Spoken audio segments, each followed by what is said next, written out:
Je vous mentais.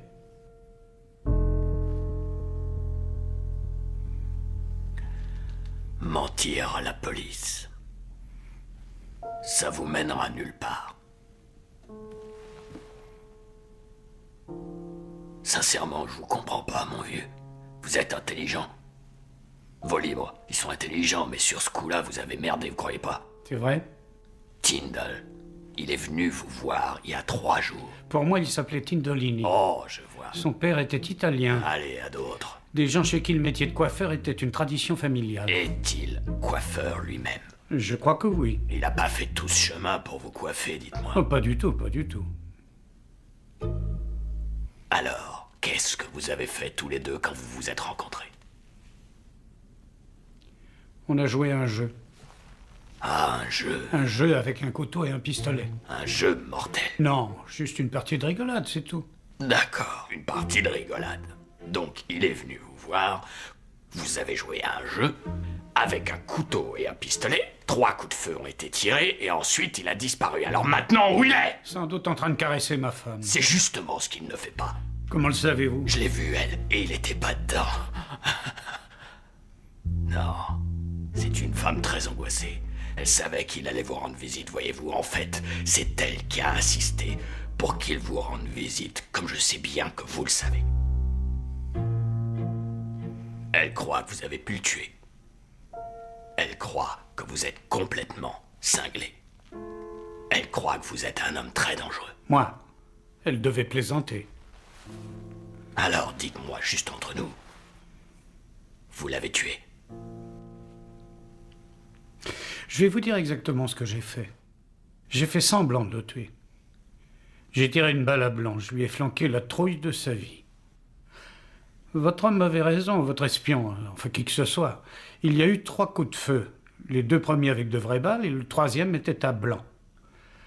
Il était terrorisé. Quand je lui ai tiré dessus, il s'est évanoui. Quand il a repris connaissance, je l'ai fait boire, petite tape sur les fesses, et il a quitté la maison avec la queue, si vous me permettez l'image, entre les jambes. Et je ne l'ai pas revu depuis. Vous dites lui avoir donné une petite tape sur les fesses. Métaphoriquement. Vous lui avez donc métaphoriquement donné une petite tape sur les fesses. C'est ça. Et il l'a pris comment? Quoi? La petite tape sur les fesses. Il allait bien, il m'a dit que c'était jeu, c'était match pour moi. Donc ce garçon avait le sens de l'humour, c'est ça que vous voulez dire? Ah oui, il est reparti avec une lueur malicieuse dans l'œil. Alors dites-moi, quel était le but de tout ceci? L'humiliation.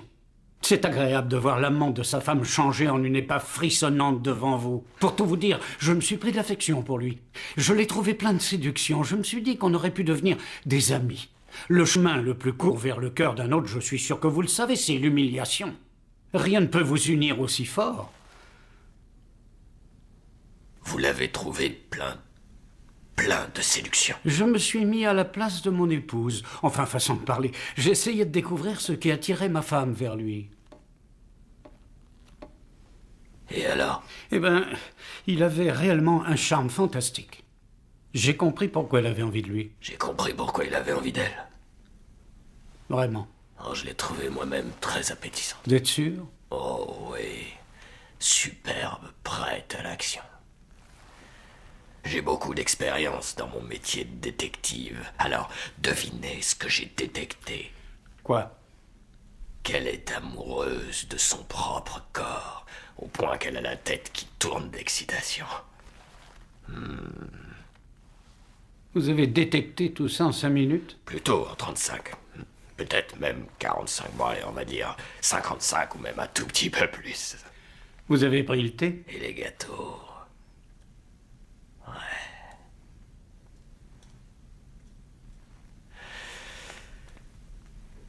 Ouais, ça doit vous faire un drôle d'effet de savoir que votre femme se fait régulièrement une partie de balayette avec un autre homme. Une partie de balayette? Je ne vous suis pas. Ah non, Non, c'est pas une expression qui m'est familière. ça veut dire se faire baiser. Ah, c'est-à-dire avoir des relations sexuelles. Voilà, le va-et-vient, on rentre comme un lion et on sort comme un agneau. Je dois dire que vous avez un grand talent pour le langage. Vous avez appris ça à l'école? La dure école de la vie de famille. Mais vous restez joyeux. Vous l'avez dit, je reste joyeux, je suis un optimiste de nature.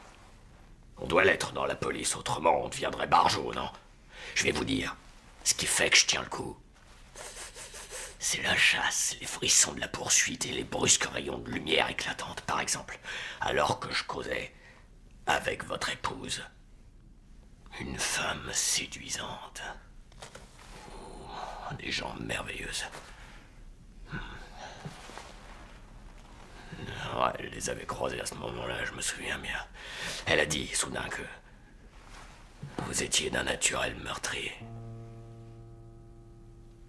Là, j'ai vraiment senti mon nez frétiller. Gratouillé. Frétiller, mon vieux. Frétiller. Alors je vous regarde et je me demande, qu'est-ce que vous avez fait du corps? Où il est le cadavre? Allez, j'ai besoin de savoir. Où il est le cadavre? Qu'est-ce que vous avez fait du cadavre? Il n'y a pas de cadavre. Ne vous foutez pas de moi, racontez pas de conneries, je le permettrai pas. Où est le cadavre? Dans la maison où vous l'avez bougé? Il n'y a pas de cadavre!